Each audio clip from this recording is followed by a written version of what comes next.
Put on your cowboy boots today because we're kicking it Southwestern style with a full flavored chili and a jalapeno cornbread all on a range fest. Today on the Moonshine Place Kitchen.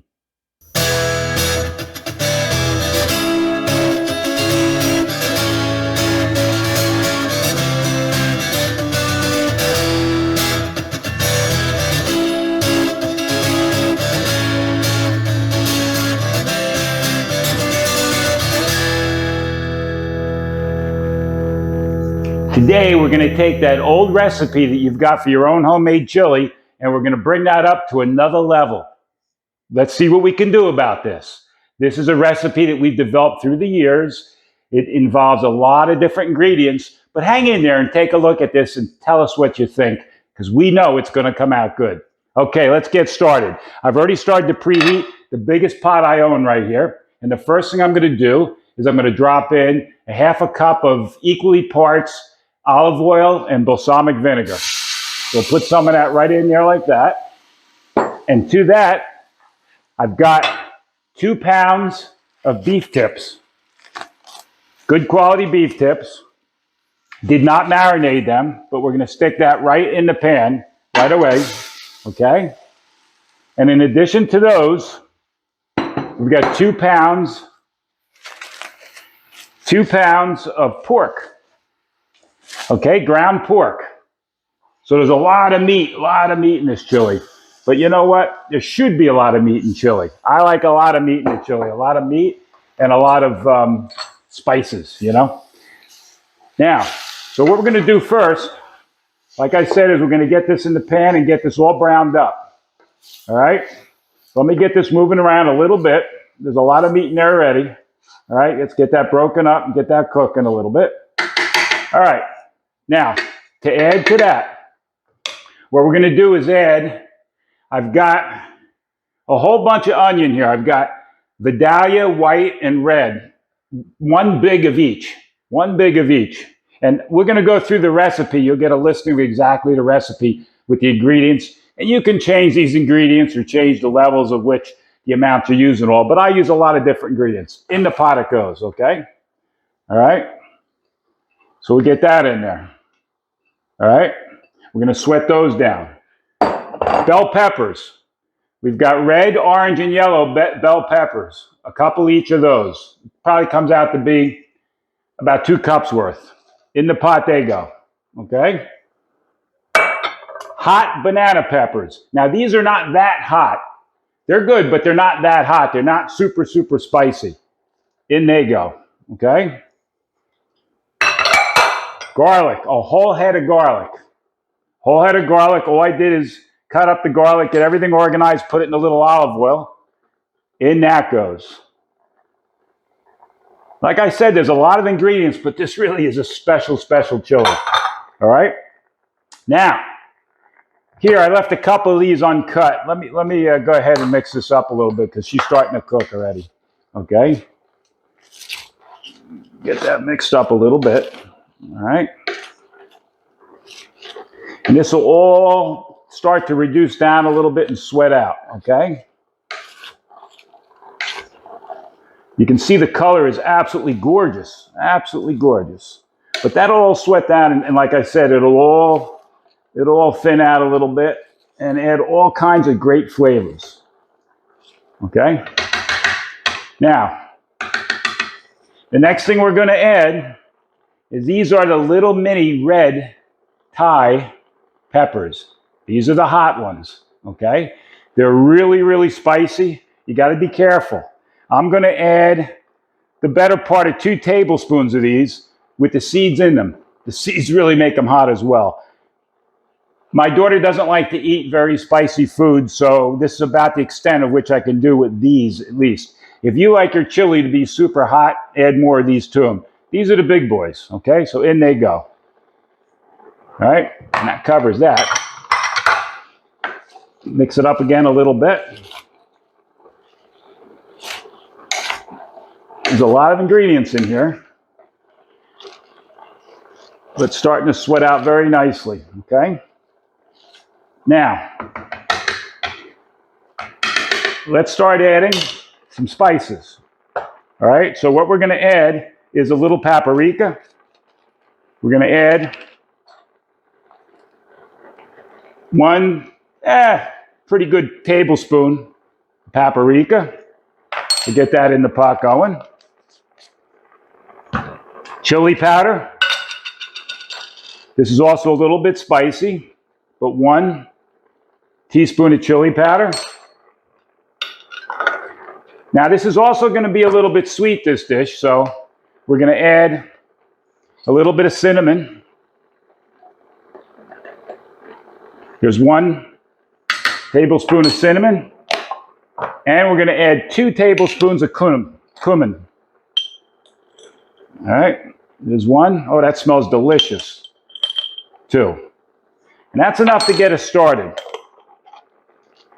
All righty, I'm going to go ahead and mix this up and sweat this down. This is going to take a few minutes to get to the point where we can start adding our next group of items in here to keep this going. This is a little bit of a process, folks, but I'm telling you right now, it's so worth the effort. And don't forget, we've got those beautiful cornbread, that beautiful cornbread coming up later as well. You can't have a pot of chili without cornbread. So I'm going to keep sweating this down. I want you to stay with us. Don't go away. We're just getting started. This thing is crazy. Welcome back. Our chili has been reducing down quite a bit now. It's probably reduced by at least half as much. Our vegetables have sweated down. The color and the smell is absolutely amazing. But now it's time to start adding some liquids. So the first thing we're going to do is add some red wine. Now, you could probably use a nice California red. This one's I added a little bit of a Mexican red here we're going with. But put the whole bottle of wine right in there. Don't you worry, the whole bottle of wine will go right in. That's going to make it sweeter again. Okay? And we're not done. We're not done. There's nothing wrong with a little beer. Put a whole bottle of beer in there as well. In this case, I'm using Yingling from Pennsylvania. It's a good beer. So we got a bottle of beer and a bottle of wine, whole bottle. Okay. Let's mix this in a little bit. Oh, I can't tell you how good this smells. It's ridiculous. Okay. Next, dark molasses. About a half a cup of dark molasses. Drop that right in there. That's nice.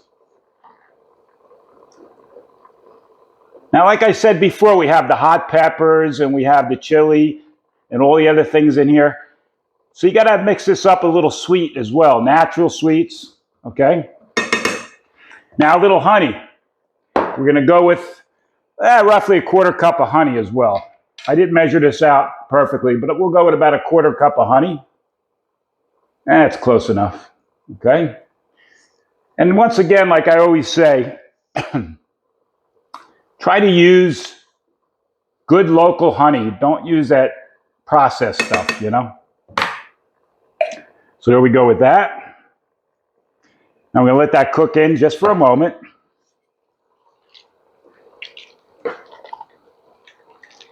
All right.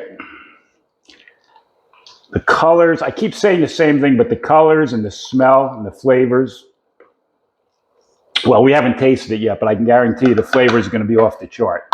Okay? This is a little bit of work, folks. You know that, but in the end, it's going to be really, really worth it. All right? So here, next thing I'm going to do is I have about 10 tomatoes. Okay? I've got beef steaks and I've got vine tomatoes, and we're going to put the equivalent of about 10 tomatoes in here. I've basically eighth them up. Okay? I took the quarters and cut those in half again. So this pot is jam full right now. Absolutely jam full. So what we're going to do is we're going to go ahead and sweat all this stuff down a little bit. We're going to bring this back to a very light boil. A very, very light boil. And we're going to let this cook for a couple hours. I'm going to let this reduce down. I want this to reduce quite a bit, by about 25%. So we're going to let this cook for a couple hours and let all those flavors intermingle. And then we'll be back again because there's more to do on this yet. Don't go away. Don't go away.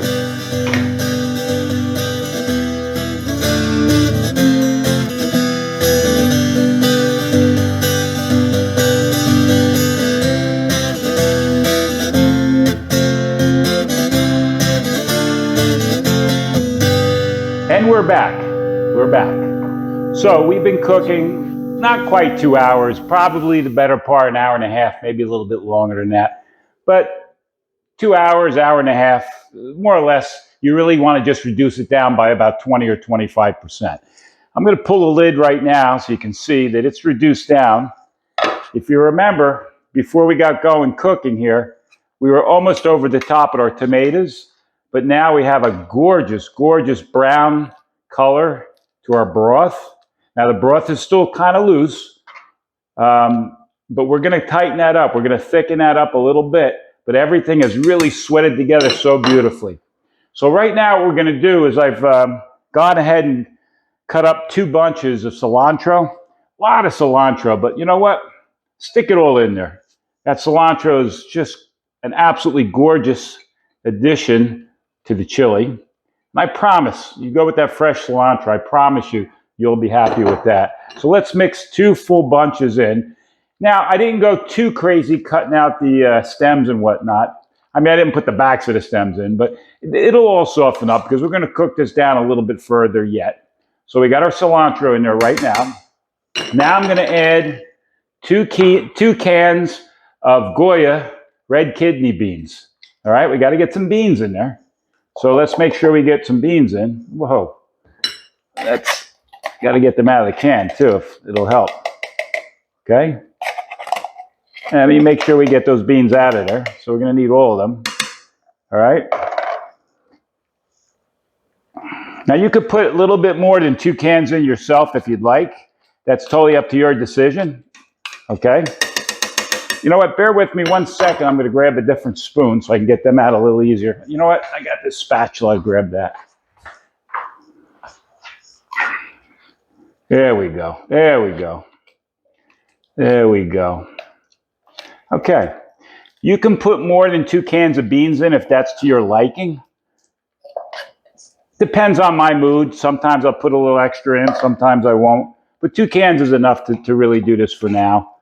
And you don't have to use pinto beans. You can use black beans, brown beans. It doesn't really matter. Okay? Now, if you notice, we hadn't added any salt or pepper yet. I was waiting to do that. Let's put that salt and pepper in now. And you've cooked with me enough times, you know that I like a lot of pepper in everything I cook. I really think the pepper is an important ingredient. It really adds a lot of kick, especially right now, to our chili. And then sea salt. Put some sea salt in. Now, you don't really need a ton of salt for this. It's a big pot, but we don't really need a ton. You don't have to put a ton in. Let me get these out of the way so you can see a little better. So we'll mix that a little bit. That's looking very, very good. Now, one more thing we're going to add is some cornmeal. And I've got about 3/4 cup of cornmeal. So we're going to go ahead and add about 3/4 cup of cornmeal right in. And we're going to mix that in. And there's our thickening agent. That's going to serve to start to thicken up our broth a little bit. This chili. Now you can add a little bit more. Once again, I might add a little bit more after this cooks down a little bit. We're going to go ahead and let this reduce a little bit further.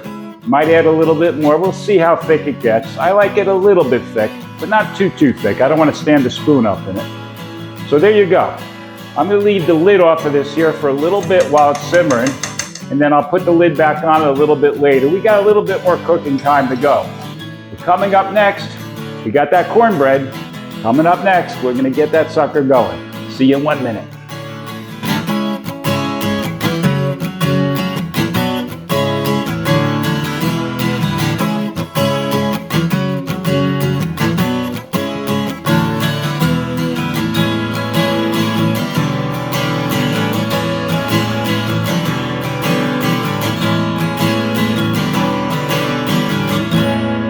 Welcome back. It's time for our jalapeno cornbread.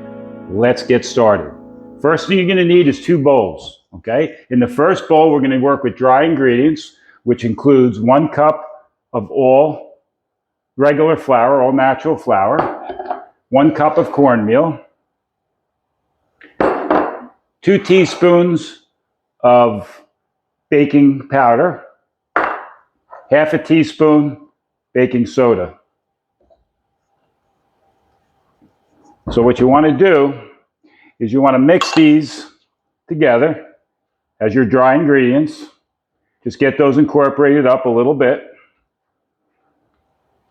Now, in a lot of baking that you do, you really want to not overdo your mixing. At this case, it doesn't matter. It's just a dry ingredient. But when we go ahead and put our liquids and our dries together, you really don't want to overmix it. Okay? So the next thing we're going to do is we're going to take a cup of buttermilk, nice fresh buttermilk. Start with that. Now you can use regular milk, but the buttermilk is so much better in this. 2 eggs. Okay. Half a cup of regular white sugar. And 2 tablespoons of brown sugar. So that's pretty straightforward right there. And all we're going to do is go ahead and mix up these ingredients in our liquids.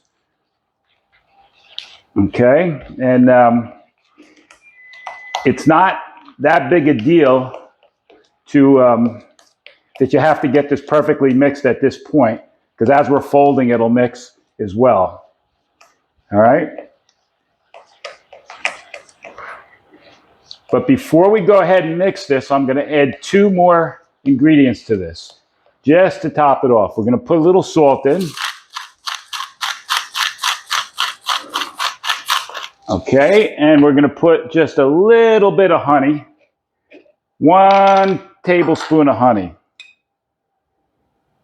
This is a very, very simple, it's a very, very simple thing to make. You could make this in all of about 20 minutes.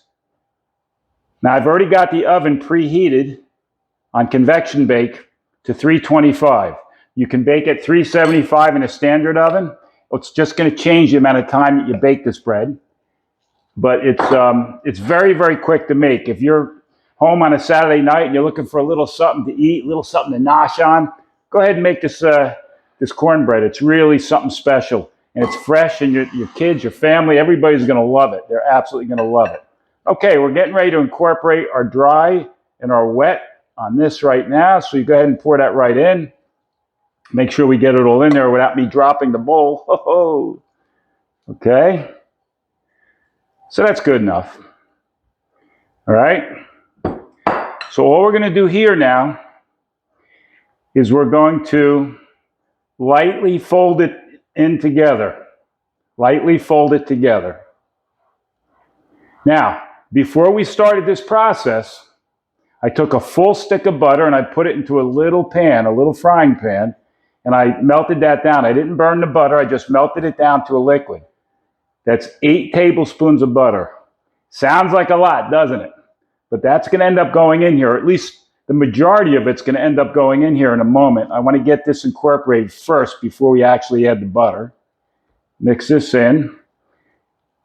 We're going to reserve a little bit of that butter to actually coat our skillet, which has been preheating in the oven. I've got a 12-inch deep side cast iron skillet that's preheating in the oven right now. It is kind of important that you preheat your skillet and get some heat in it, because your bread will rise more evenly if the skillet is already warm before you start baking. All right? Because if the skillet's got a heat while you're trying to bake, you're not going to get an even rise out of your bread. All right? Now, once again, I'm not mixing the heck out of this. I'm really just folding it. So we'll let that, it looks pretty good. Let me grab the butter. Here's our butter. It's a whole stick of butter. And I'm going to go ahead. I got to reserve some of this so I can coat that pan. That's enough. I don't know. It's still a little warm. Let me leave this on the stove for the moment. Okay, so now we got the butter in there. We're going to go ahead and gently fold this butter all into this. Okay?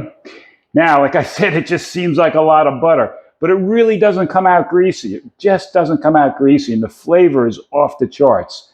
I've tried to make several different corn muffins and cornbreads, and this is the concoction that really works the best. It really, really works the best. So let's incorporate this butter in there. You really want to get this mixed in pretty good. And I'm still continuing to fold. Okay. That looks pretty good. Pretty good. So here's what we're going to do. Let's make some room. I'm going to lay out a rag right there so we don't burn the table. And let me get my cast iron skillet, go ahead, out of the oven.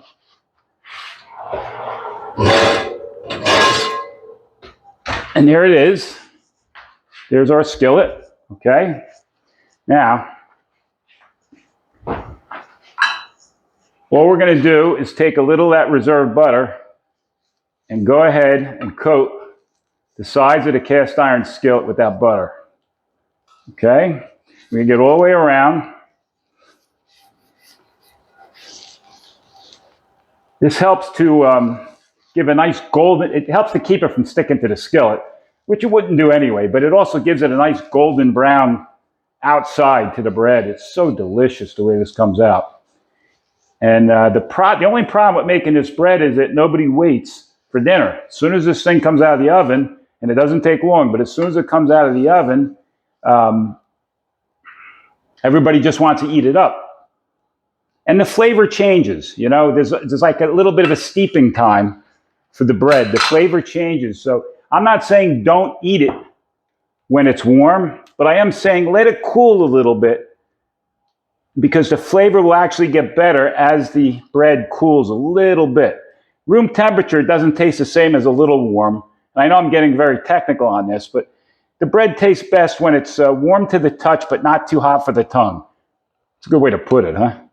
Okay, so the batter goes in. It's that simple. Let's get all that batter in there. And then what you want to do here, you don't have to go crazy with it, but you just want to really get it equally spaced out. And you can see that it's pretty good. All right. You can see even around the edges, it's already starting to cook a little bit because the pan's hot. So I'm going to go ahead and put this pan right back in the oven.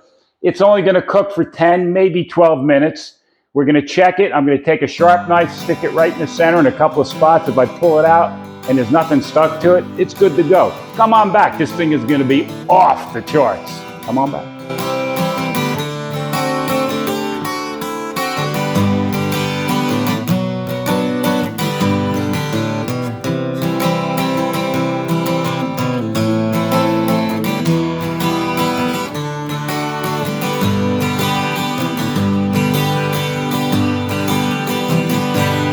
And we're back. We're back.